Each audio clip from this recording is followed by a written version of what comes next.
était à 10 000 clients coupés, avec un peu plus de 30 départs HTA, avec une répartition. Les 3 départements sont touchés. On va en prendre 11 d'un coup. Ouais, c'est en train de partir. On est à 1000 sur le Gers, 2200 sur la Haute-Garonne, 400 sur l'Ariège.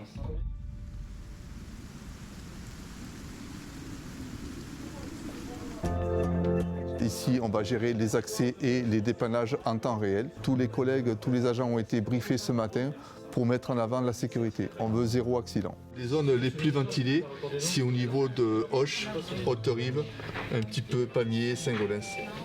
Je vais analyser, faire des pings sur le réseau pour confirmer ou non les incidences. Étant donné donc cette situation de crise, il y a beaucoup d'informations qui circulent.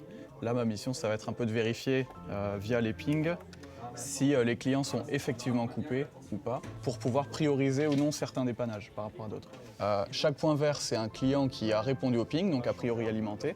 Et là, le point rouge, c'est ce client qui n'est pas alimenté. Et on va pouvoir mieux caractériser son incident pour après faire un dépannage dans les plus brefs délais. Qui est HS? Ouais. Tu peux me redonner la commune, s'il te plaît? Nous, on donne l'autorisation à nos techniciens sur place de consigner, c'est de mettre en sécurité le réseau pour pouvoir effectuer les travaux, ce qu'on appelle encadrés en fait. Ils vont couper une partie de notre réseau, que ce soit basse tension ou HTA, pour qu'il n'y ait plus derrière d'alimentation des clients, etc. et qu'eux puissent travailler en sécurité.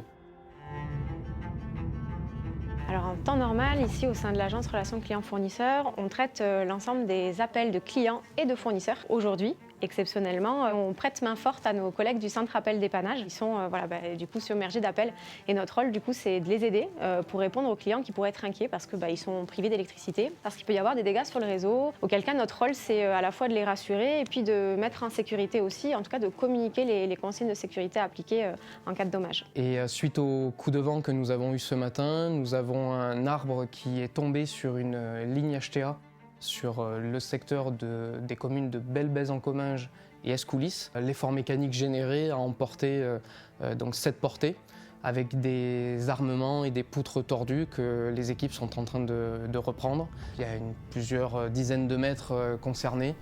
Là-bas, donc là il y a le fil dessus. Ouais. Là il est mou, D'accord. Et après là-bas il y a un vieux chêne qui est tombé. On a eu du bol parce que c'est avec le bout des branches qui nous a arraché. Il a fouetté le conducteur externe. Voilà, donc on a qu'un fil par terre, on va aller changer ce verre là et ce verre là qui est tordu. J'ai compris qu'il y avait une forme aussi d'Auvergne qui venait. Oui, j'ai cru comprendre. 4 gars qui arrivent. Non, mais c'est bien.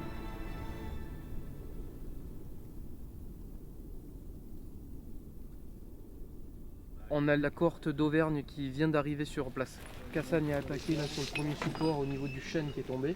Donc effectivement, je te confirme, c'est un chêne assez costaud. Là, je vais vous envoyer la photo là. Laurent Monchot est en train de mettre en place le matériel au pied des supports pour les suivants. 13 postes, ok. 93 clients. Voilà, surtout des postes qui sont en aval et qu'on ne peut pas réalimenter tant qu'on n'a pas retrouvé le tronçon ici, quoi. Et là on va monter, on va changer l'armement, donc la VR, voûte rigide, qui a été tordue donc, par les efforts dus à l'arbre qui a tiré sur le fil là-bas. Donc on va changer cet armement, la métallique. Et ils font pareil plus bas. Et après on va descendre le fil pour le manchonner et le remonter.